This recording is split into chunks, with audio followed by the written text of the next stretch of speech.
Another day, another water walk. This is getting pretty repetitive, I suppose, for some of you. You can hear in my voice, the pollen is tremendous right now, and that's affected my voice. Anyway, that down there, we didn't have rain yesterday or the day before, and it's beginning to dry out a little bit, plus my efforts.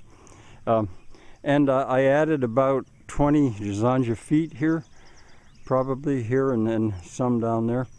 So I've been closing these hatches off. That's the last one that I had open. And here you can see where I opened an end hatch there, and I'm irrigating it, softening it, the ground below it. And this is the hatch that I just now opened. Now you can see that the breast is about, 4 inches high here. I'll eventually get that right. But in the meantime, I'll maybe let a little more water than that flow, because this ground here looks a little drier and harder, which is surprising. There's a cowbird. Oh, it flew. For the longest time, I never saw them around here, but they always like to. They're called cowbirds, I assume, because they stay right near a cow that's grazing. That cowbird, and I've seen them do this before, they stick near pigs that are grazing. And maybe they should be called a pig bird.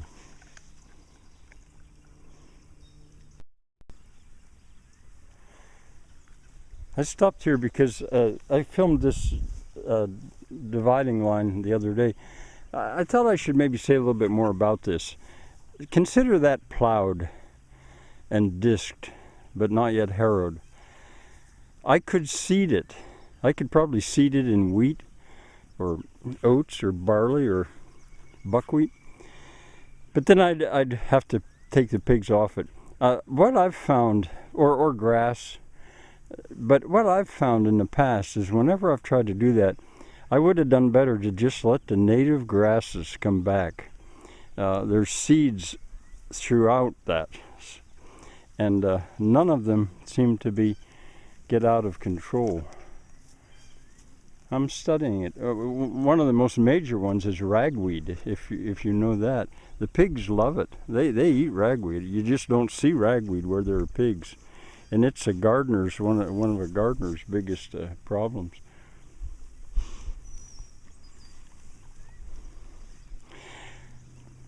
By rooting it up like that, the water gets in there deeper. Weeds get a chance that put their roots down differently and deeper. At least I think. I mean, it's absolutely a learning process for me. Remember this tree that I had mentioned that it blew over from down there by the creek. And at first I thought it was a maple, and then I thought, no, that's silly, it's an ash. It's neither.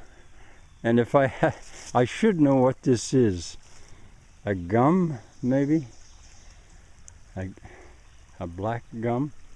Tupelo, also called.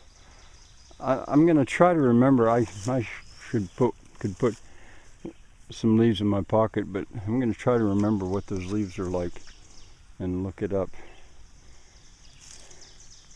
But anyway, it certainly is still growing. Some of you may remember that yellow bucket. I'm at Grandpa Jim Weir. I used to call it Grandpa Jim Dam. And I'm losing a lot of water here. This is a place, there's a, what is it, sycamore. Man, I'm forgetting. It's got 3 different kind of leaves. Anyway, I'm gonna have to work here a good bit at some point, and really stop all these leaks to get water consistently all the way out to the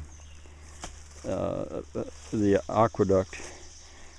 But it won't be today. I was there yesterday, which you might have seen in the video, but then I lost about 200 yards between yesterday and this morning, basically because the supply is not strong enough here. All that water is going by. I'd never want to seal it off completely, but that's quite a bit of water that I could be using, holding higher on the hilltops. I'm surprised that plug hasn't reopened.